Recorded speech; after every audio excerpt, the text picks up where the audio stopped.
بسم اللہ الرحمن الرحیم۔ درس عقائد کے سلسلے میں 12واں اور 13واں درس جو کہ صفات خدا کے ہی بارے میں ہے، حاضر خدمت ہے۔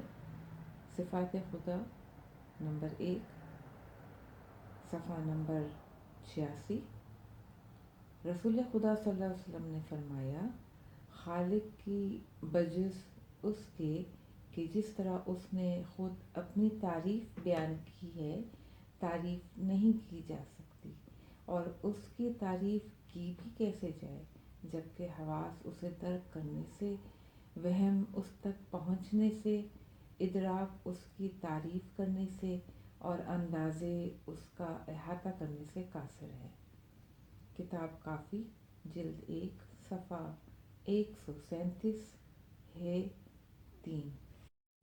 اہداف درس نمبر 1، صفات خدا کی شناخت سے حاصل ہونے والے فوائد سے آگاہی۔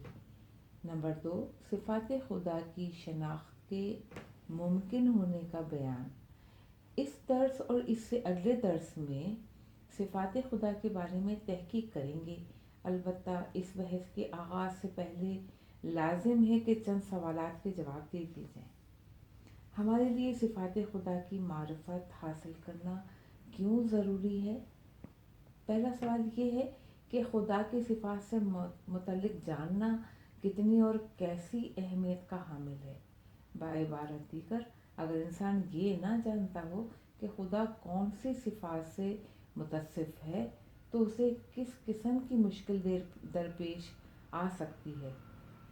اس کا جواب یہ ہے کہ ہم نے اب تک دلائل و براہین کی روشنی میں وجود واجب الوجود کو ثابت کیا ہے، اور یہ بھی ثابت کیا ہے کہ واجب الوجود صفات فضی رکھتا ہے۔ البتہ یہ کہ ادیان میں خدا کے بارے میں کون کون سی صفات بیان ہوئی ہیں، اس کے بارے میں بحث نہیں کر سکے ہیں۔ اس درس میں ہم ادیان ابراہیمی میں خدا کے لیے بیان ہونے والی صفات کے بارے میں تحقیق کریں گے، اور اگر اس طرح ہم واجب الوجود اور اس جہان کے خالق کی صفات کو جان لیں تو اس قابل ہو جائیں گی کہ خالق حقیقی کو جھوٹے خداؤں سے الگ کر سکیں، یعنی وہ موجودات جن کے بارے میں دعوی کیے گئے ہیں کہ وہ خالق ہستی و عالم ہیں، ان میں سے جس میں بھی یہ صفات لازمیہ پائی جاتی ہوں گی وہی موجود خالق جہان ہوگی، اور اس کے علاوہ باقی تمام موجودات خالق ہونے کی لیاقت سے عاری ہوں گی۔ اس کے علاوہ صفات خدا سے متعلق جاننا خدا کے بارے میں انسان کی عمیق معرفت حاصل کرنے کا باعث بنے گا۔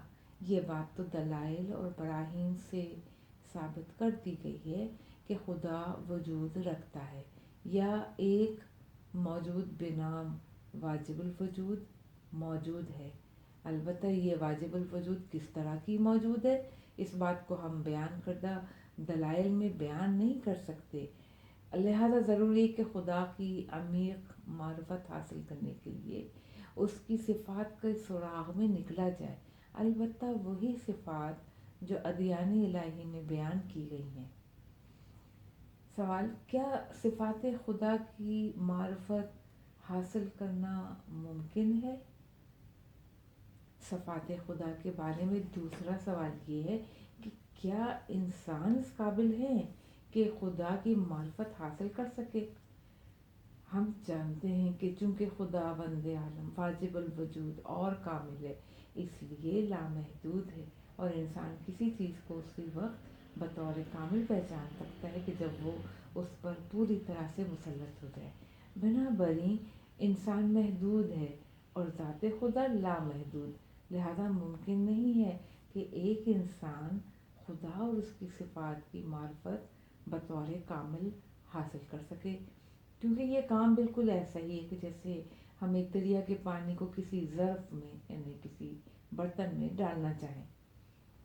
دوسری طرف کچھ افراد ایسے بھی ہیں جو اشیاء کی شناخت و معرفت کے سلسلے میں حس و محسوسات سے کام لینے کی عادت کر بیٹھتے ہیں۔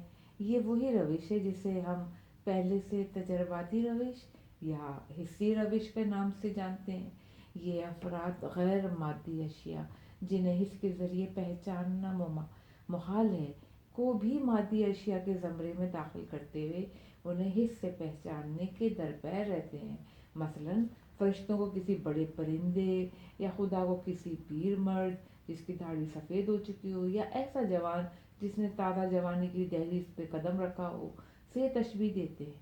البتہ یہ بات روز روشن کی طرح عیاں ہے کہ یہ تمام تشبیہات غلط ہیں، مگر سوال یہ پیدا ہوتا ہے کہ کیا خدا کی معرفت حاصل کرنے کے لیے کوئی صحیح راہ موجود ہے یا نہیں؟ اس سوال کے جواب میں دانشمندان علم کلام نے 3 جواب دیے ہیں جو کہ ایک دوسرے سے اختلاف رکھتے ہیں۔ گروہ اول، پہلا گروہ اعتقاد رکھتا ہے کہ انسان محدود ہے، لہٰذا اس کے لیے خدا کی معرفت ممکن ہی نہیں۔ یعنی یہ کہتے ہیں کہ ہم نہیں جانتے کہ خدا عالم ہے یا جاہل، اور اگر ان سے کہا جائے کہ قرآن کریم اور دوسری مقدس کتابوں میں ایسی 20 آیات موجود ہیں جن میں کئی صفات جیسے کہ علم، قدرت، اس کی خداوند متعال نے اپنی ذات کی طرف نسبت دی ہے، اس کے کیا معنی ہوئے؟ تو کہتے ہیں کہ ہم ان آیات کے معنی کو نہیں سمجھے۔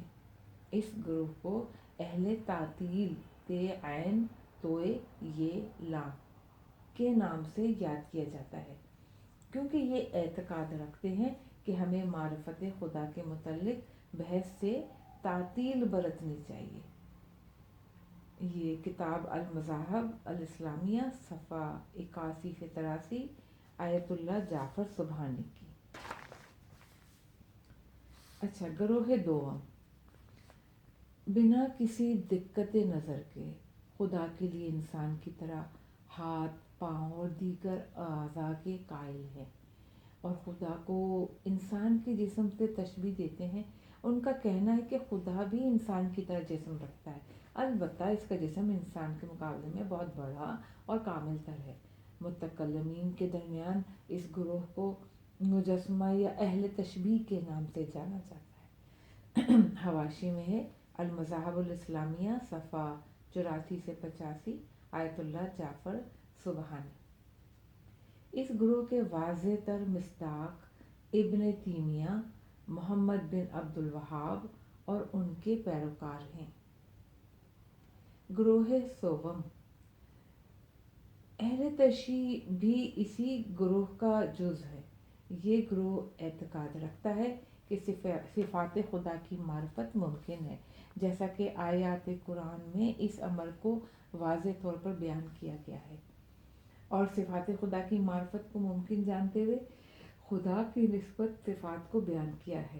لہٰذا اگر یہ کہا جائے کہ سرے سے ہی خدا کی معرفت ممکن نہیں ہے تو یہ آیات فضول اور بے فائدہ قرار پائیں گی۔ البتہ یہ گروہ صفات خدا کے بارے میں جو اعتقاد رکھتا ہے اس سے متعلق چند نکتے درج ذیل ہیں۔ پہلا نکتہ یہ ہے کہ خدا کو انسان یا کسی بھی دوسری موجود سے تشبیہ نہیں دی جا سکتی، کیونکہ یہ کرنے سے خدا ناقص اور محدود ہو جائے گا، اور جو نقص اور محدودیت سے متصف ہو جائے وہ خدا نہیں ہو سکتا۔ دوسرا نکتہ یہ کہ اگر ہم کسی صفت کے نسبت خدا سے دیتے ہیں تو ضروری ہے کہ وہ صفت ہر قسم کی محدودیت اور نقص کے عنصر سے پاک ہو۔ مثلاً اگر ہم کہتے ہیں کہ خدا عالم ہے تو اس کا مطلب یہ کہ اس کا علم کامل ہے اور ہر چیز کا احاطہ رکھتا ہے، یعنی ہم خدا کے عالم ہونے کو اس صورت سے تصور نہیں کر سکتے جس سے اس کے لیے کوئی نقص یا محدودیت لازم آئے۔ مثلاً ہم یہ نہیں کہہ سکتے کہ خداوند عالم اس علم کے لیے جو سننے سے متعلق ہے کانوں کا نیاز مند ہے، کیونکہ اس تصور سے ہم خدا کے لیے اجزاء کے قائل ہو جائیں گے، اور اس کا نتیجہ یہ ہوگا کہ خدا نیاز مند قرار پائے گا۔ نکتہ سوم، درست ہے کہ انسان کے لیے خدا کی معرفت حاصل کرنا ممکن ہے، البتہ اس کے یہ معنی نہیں کہ یہ خدا کی کنہو و کامل معرفت حاصل کر سکتا ہے، بلکہ انسان کے لیے خدا کی صفات میں سے بہت کم حصے کی معرفت حاصل کرنا ہی ممکن ہے۔ بعبارت دیگر، انسان کا ذہن ایک کوزے کی مانند ہے، ایک برتن کی مانند ہے جو صفات الہی کے سمندر میں سے اپنے اندر بقدر ظرفیت ہی صفات خدا کو جگہ دے سکتا ہے۔ حاشیے میں ہے، البتہ ایک نظر اس کے علاوہ بھی موجود ہے جس کے مطابق انسان کامل یا مخلصین کے لیے صفات خدا کی کامل معرفت حاصل کرنا ممکن ہے، جیسا کہ سورہ صافات کی آیات میں ارشاد ہوتا ہے کہ سبحان اللہ عما یصفون الا عباد اللہ المخلصین، آیت نمبر 159 سے لے کر 160 تک۔ خداوند عالم بلند بالا ہے اس توصیف سے جو وہ کرتے ہیں، مگر مخلص بندوں کی توصیف سے، یعنی مخلصین خدا کی ویسی ہی توصیف کرتے ہیں جیسی کہ کرنی چاہیے، دوسرے لفظوں میں ایسی ہی توصیف بیان کرتے ہیں جیسا بیان کرنے کا حق ہے، اور حق کی توصیف وہی ادا کر سکتا ہے جو خدا کی معرفت کامل رکھتا ہو۔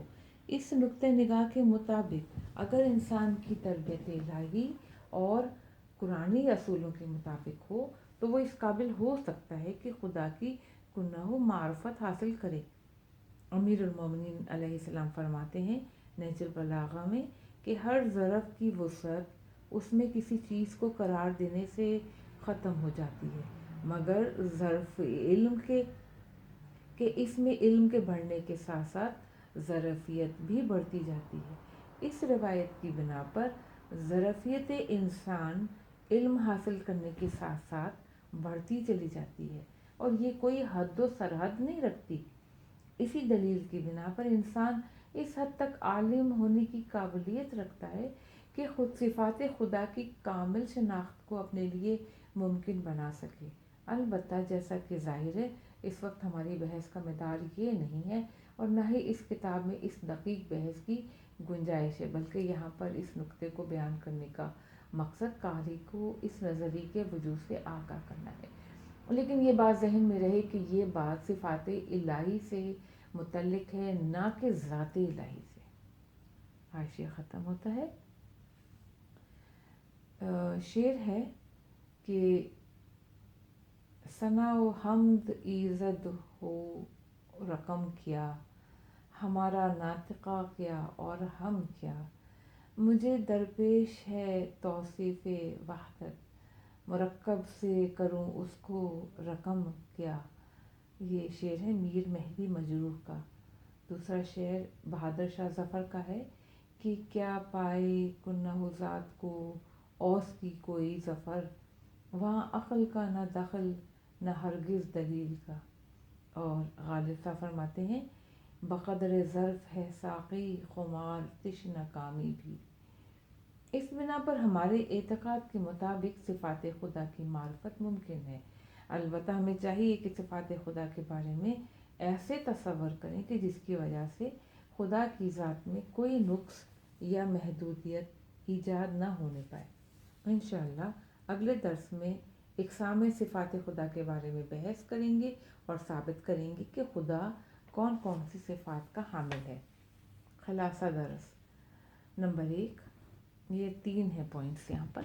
نمبر 1، جھوٹے خداؤں کے مابین سچے خدا کی تشخیص کے لیے صفات خدا کی معرفت حاصل کرنا بہت ضروری ہے۔ اس کے ساتھ ساتھ قرب الہی کو پانے کے لیے بھی پہلے معرفت خدا حاصل کرنا ضروری ہے۔ نمبر 2، انسان محدود جبکہ خداوند عالم لامحدود ہے۔ کیا ایسی صورت میں ممکن ہے کہ انسان خدا کی معرفت حاصل کر سکے؟ اس سوال کے جواب میں 3 گروہ سامنے آتے ہیں۔ نمبر 1، ایک گروہ وہ ہے جو سرے سے ہی معرفت خدا کو ناممکن سمجھتا ہے۔ نمبر 2، دوسرا گروہ معرفت خدا کو تو ممکن سمجھتا ہے مگر خدا کو انسان اور دیگر موجودات سے تشبیہ دیتا ہے۔ نمبر 3، تیسرا گروہ بھی معرفت خدا کو ممکن سمجھتا ہے مگر خدا کو کسی چیز سے تشبیہ دینے کا قائل نہیں۔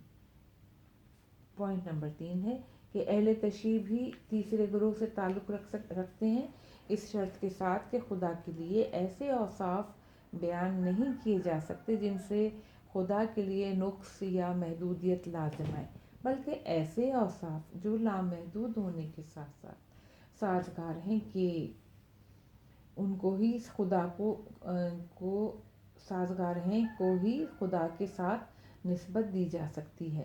مثلاً خداوند سمیع یعنی سننے والا ہے، مگر خدا کا سننا انسان کے سننے سے جو کہ محدودیت کا پہلو رکھتا ہے مختلف ہے، لہٰذا اس رو سے خدا کو سننے کے لیے کانوں کی ضرورت نہیں ہے۔ سوالات۔ سوال نمبر 1، کیا ہمیں صفات خدا کی معرفت حاصل کرنے کی ضرورت ہے؟ اگر ہے تو اس کی علت کیا ہے؟ سوال نمبر 2، صفات خدا کی معرفت کے امکان پذیر ہونے کے حوالے سے عقیدہ مجسمہ کی توضیح بیان فرمائیں۔ سوال نمبر 3، صفات خدا کی معرفت کے بارے میں اہل تشریح کے عقیدے کی توضیح بیان کریں۔ اب ہم 13ویں درس میں داخل ہوتے ہیں۔ صفحہ نمبر 91، صفات خدا نمبر 2 یعنی پارٹ 2۔ ایک شخص نے امیر المومنین علی ابن ابی طالب سے پوچھا کہ کیا خدا اس چیز پر قادر ہے کہ اس پورے جہاں کو ایک مرغی کے انڈے میں بند کر دے؟ امام نے فرمایا، یہ چیز بذات خود محال ہے، اور اس وجہ سے اس کا انجام نہ دینا خدا کے لیے نقص شمار نہیں ہو سکتا۔ اہداف درس 4 ہیں۔ نمبر 1، صفات فعلی و ذاتی سے آگاہی۔ نمبر 2، صفات ثبوتی و سلبی سے آگاہی۔ نمبر 3، صفات ثبوتی کا اثبات اور صفات سلبی کی ذات خدا سے نفی۔ نمبر 4، خدا کے لیے علم، قدرت اور حیات کا اثبات۔ گزشتہ درس میں ہم نے ثابت کیا کہ صفات خدا کی معرفت ممکن ہے، اور ہم صرف انہی صفات کو خدا سے نسبت دے سکتے ہیں جو اس کے لیے نقص و محدودیت کا باعث نہ بنے۔ اس درس میں ہم خدا کی صفات کی اقسام کو بیان کرنے کے ساتھ ساتھ ان میں سے اہم ترین صفات پر بحث بھی کریں گے۔ صفات خدا کی اقسام۔ صفات خدا کی تقسیم کے سلسلے میں 2 روشیں موجود ہیں۔ پہلی تقسیم کے مطابق انہیں صفات فعلی و ذاتی میں، جبکہ دوسری تقسیم کے مطابق صفات سلبی و ثبوتی میں تقسیم کیا جا رہا ہے۔ پہلی تقسیم، صفات ذاتی اور صفات فعلی۔ صفات ذاتی، ہر وہ صفت جسے خدا کی ذات سے براہ راست سمجھا جا سکے بغیر اس کے کہ کسی اور مخلوق یا صفت کو درمیان میں لا کر اس کی مدد سے ان صفات کو سمجھا جائے۔ بعبارت دیگر، اگر ہم صرف ذات خدا کو نظر میں رکھیں تو سمجھ جائیں گے کہ یہ صفات خدا میں پائی جاتی ہیں، اور ان کو کسی عنوان سے بھی ذات الہی سے سلب نہیں کیا جا سکتا، کیونکہ جب سے ذات ہے، یہ صفات بھی اسی وقت سے اس میں موجود ہیں، اور اسی جہت سے ہم ان صفات کو خدا کی ذات سے جدا نہیں سمجھ سکتے، حتیٰ کہ ایک لمحے کے لیے بھی نہیں، جیسے کہ علم، قدرت اور حیات۔ صفات فعلی۔ صفات فعلی خدا کی ان صفات کو کہا جاتا ہے جن کی خدا سے نسبت اس کے افعال کے حوالے سے ہوتی ہے، یا وہ صفات جو خدا کی موجودات سے رابطے کے نتیجے میں سامنے آتی ہیں، یعنی خدا کے افعال پر توجہ کرنے سے خدا سے یہ صفات ظاہر ہوتی ہیں، اور ہم خدا کو ان صفات کی بنا بھی فرض کر سکتے ہیں۔ بعبارت دیگر، وہ صفات جو ذات الہی اور اس کے افعال کے درمیان پائے جانے والے رابطے کے ذریعے سمجھی جائیں، صفات فعلی کہلاتے ہیں، جیسے رازق، خالق، غفور، کہ جو خدا کے افعال سے متعلق ہیں اور افعال کے ذریعے ہی سمجھی جا سکتی ہیں۔ حاشیے میں ہے کہ ممکن ہے کہ کچھ افراد تمام صفات الہی کو نوع کمال سے سمجھتے ہوں، اور دوسری طرف سے خدا کہیں بھی کمال سے خالی نہیں۔ بس تمام صفات ثبوتی، چاہے وہ صفات فعلی ہوں یا صفات ذاتی، تمام صفات ذاتی ہو جائیں گی۔ البتہ یہ نظریہ ایک گروہ کا ہے اور جو کچھ پر بیان کیا گیا ہے وہ دوسرے گروہ کا، مگر بہرحال صفات فعلی و ذاتی کے درمیان فرق کیا جا سکتا ہے۔ حاشی سے ہم واپس آ گئے ہیں۔ بعض افراد قائل ہیں کہ صفات ذاتی اور صفات فعلی میں دو فرق موجود ہیں۔ اول، صفات ذاتی ذات واجب الوجود کے مفہوم کی تحقیق سے ہاتھ آتی ہیں، جبکہ صفات فعلی وہ صفات ہیں جو واجب الوجود اور اس کے افعال کا مقایسہ کرنے سے حاصل ہوتی ہیں۔ دوم، صفات فعلی قابل نفی و اثبات ہیں، یعنی ہم یہ فرض کر سکتے ہیں کہ اگر انسان گناہ کے مرتکب نہ ہوتے تو خدا کو کسی موجود کو بخشنے اور معاف کرنے کی ضرورت ہی پیش نہ آتی، اور اگر ایسا ہوتا تو وہ غفار نہ ہوتا۔ البتہ صفات ذاتی کے معاملے میں ہم ایسا نہیں سوچ سکتے اور انہیں خدا سے سلب نہیں کر سکتے، کیونکہ اگر کوئی موجود عالم، قادر اور حی یعنی زندہ نہ ہو تو وہ واجب الوجود نہیں ہو سکتی۔ اب ہم بات کرتے ہیں دوسری تقسیم کی، جو کہ صفات ثبوتی اور صفات سلبی ہیں۔ صفات ثبوتی وہ تمام اچھی صفات ہیں جن کو خدا سے نسبت دی جا سکتی ہو، یا وہ صفات جنہیں کمال کے معنی میں لیا جا سکتا ہو۔ ان کے مقابلے میں صفات سلبی ایسی صفات ہیں جن میں کسی نقص کی خدا سے نفی کی جاتی ہے، یعنی ایسی صفات جنہیں نقص کے معنی میں لیا جا سکتا ہو۔ بعبارت دیگر، ہم جس صفت کمال کو بھی فرض کریں واجب الوجود اس کا حامل ہوگا، در مقابل ہر وہ نقص جو فرض کیا جا سکتا ہو، چاہے چھوٹا یا بڑا، واجب الوجود اس سے پاک اور منزہ ہوگا۔ نمونے کے طور پر صفات حیات، قدرت اور عفو و درگزر سے کام لینا کمال ہیں، اس لیے ہم انہیں خدا سے نسبت دے سکتے ہیں، اور صفات جیسے رشد کرنا، جسم رکھنا، جاہل ہونا نقص ہیں اور ہم انہیں خدا سے نسبت نہیں دے سکتے۔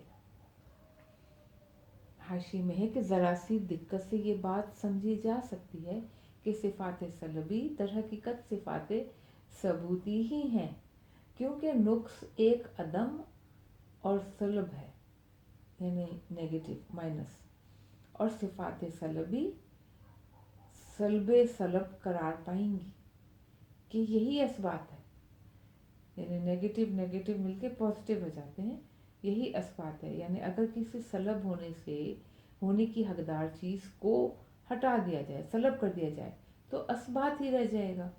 مثلا جب ہم کہتے ہیں کہ خدا عاجز نہیں ہے، جو کہ صفات سلبیہ میں سے ہے، تو دراصل ہم کہہ رہے ہوتے ہیں کہ خدا قادر ہے، جو کہ صفات ثبوتیہ میں سے ہے۔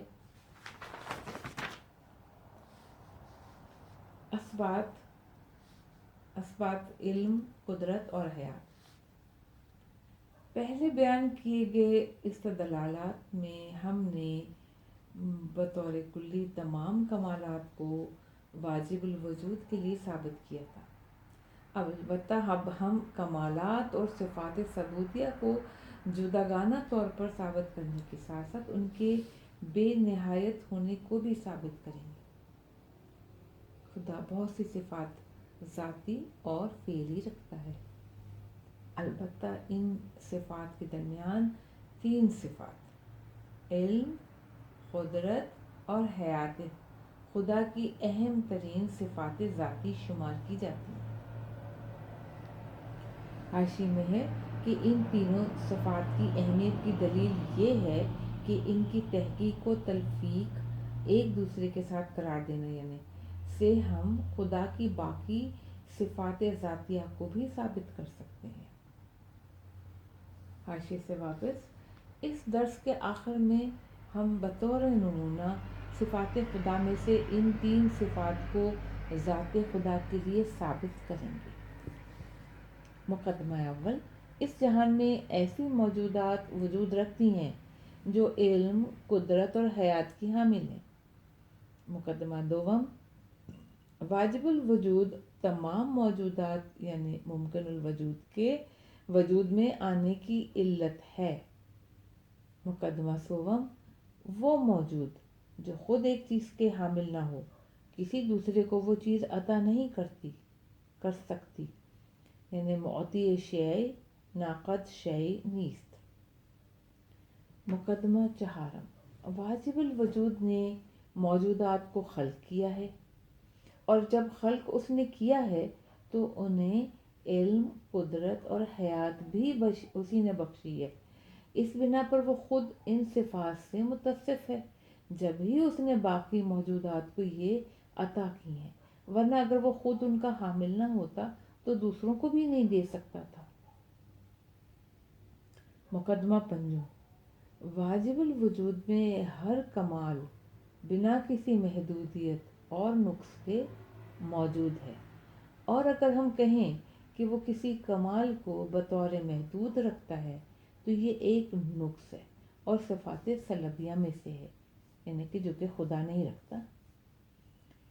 نتیجہ، خدا علم، قدرت اور حیات کا بنا کسی محدودیت کے حامل ہے۔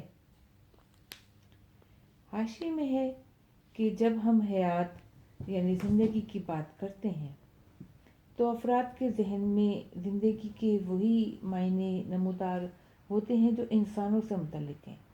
انسانوں کے بارے میں حیات معنی کو 2 حصوں میں تقسیم کیا جاتا ہے، ایک تو رشد و نمو یا نشو و نما کرنا، اور دوسرا شعور و ارادے کا مالک ہونا۔ پہلے ہم واضح کرتے ہیں رشد و نمو یا نشو و نما کرنا۔ یہ معنی اپنے ساتھ نقص اور نیاز رکھتے ہیں، کیونکہ جو موجود بھی رشد و نمو کی صفت رکھتی ہوگی وہ نقص کی حامل ہوگی، کیونکہ جب کوئی رشد و نمو کرتا ہے تو اس کا مطلب یہ ہوتا ہے کہ اس کے پاس پہلے وہ چیز نہیں تھی جو اس نے رشد کے ذریعے حاصل کی، اور جو بھی اپنے نقص کو رشد کے ذریعے سے ختم کرنا چاہے گا خارج میں کسی اور موجود کا محتاج ہوگا جس کے ذریعے وہ اس نقص کو خود سے دور کرے گا۔ یہ حیات فقط مادی موجودات میں پائی جاتی ہے۔ اور شعور و ارادے کا مالک ہونا، اس کی وضاحت کرتے ہیں، انسان رشد و نمو کے علاوہ ایک اور چیز کا بھی مالک ہے، اور وہ ہے اس کا شعور و ارادہ۔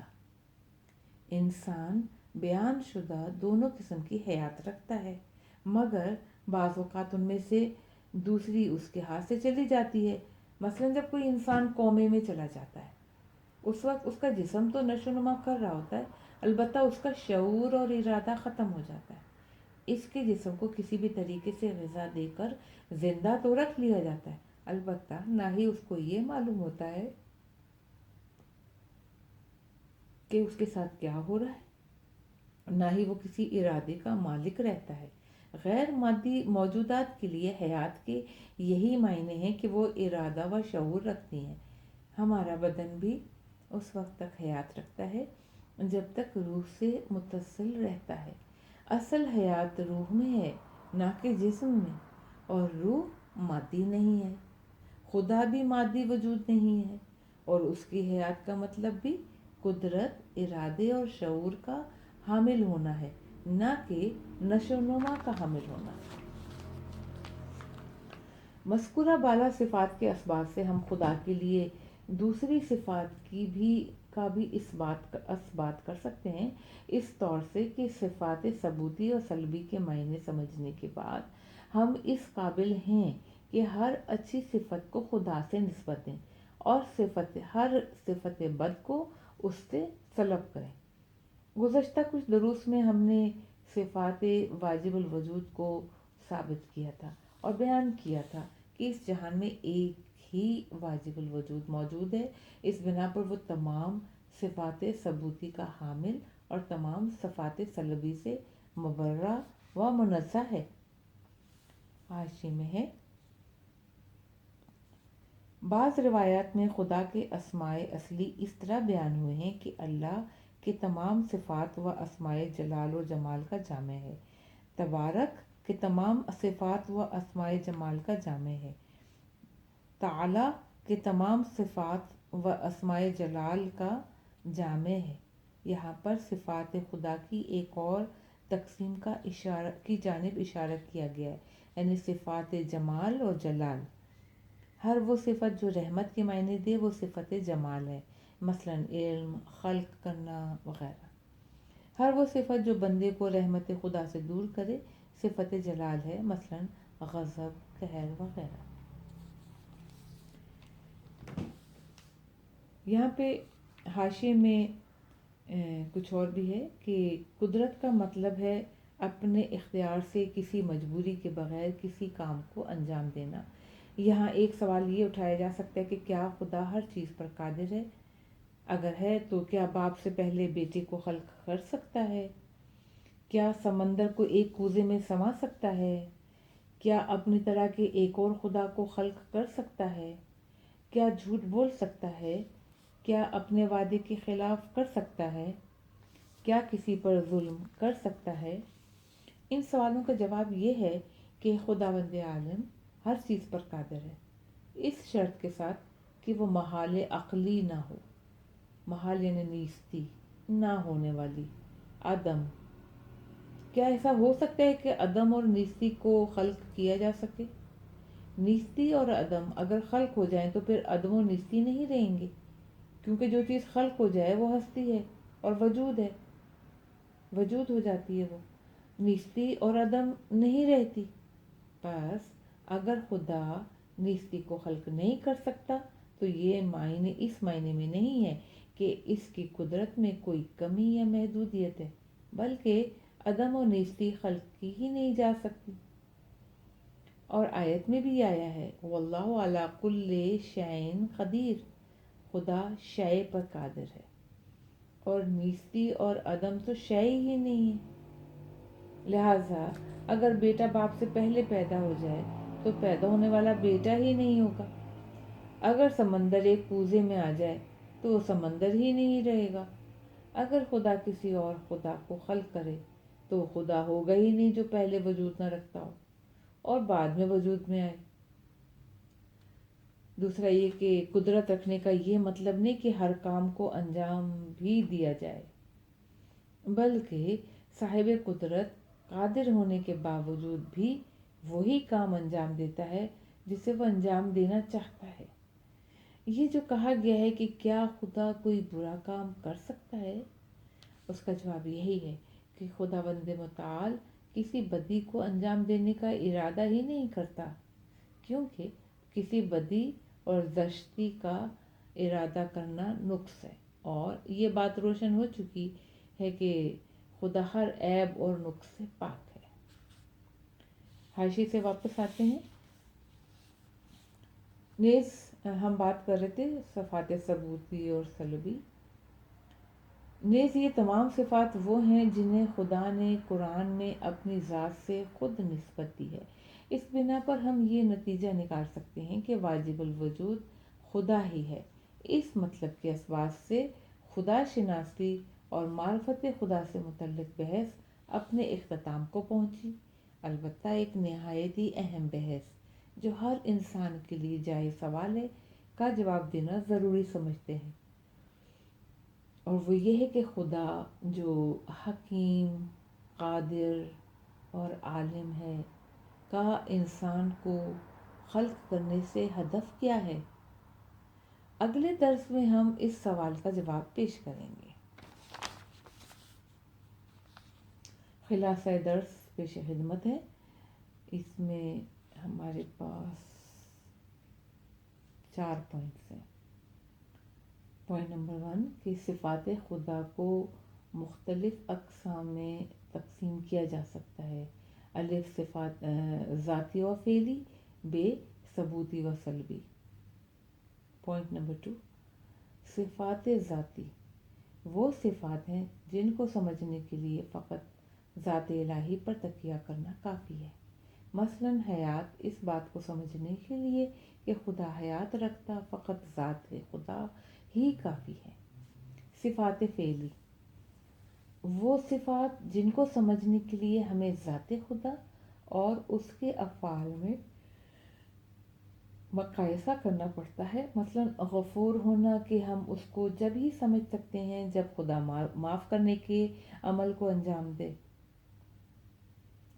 صفات ثبوتی وہ صفات جو ہر کمال کی نسبت خدا سے دیتی ہے، مثلاً قدرت، علم وغیرہ۔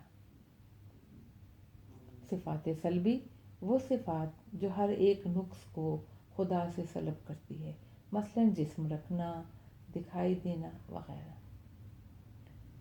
پوائنٹ نمبر 3، ذات خدا کے لیے صفات ثبوتی کا اثبات یا صفات سلبی کا سلب کرنا۔ 2 مقدمے ہیں اور پھر نتیجہ بیان ہوگا۔ مقدمہ اول ہے کہ کمال کا حامل نہ ہونا یا نقص رکھنا دونوں ہی موجب نیاز مندی ہیں۔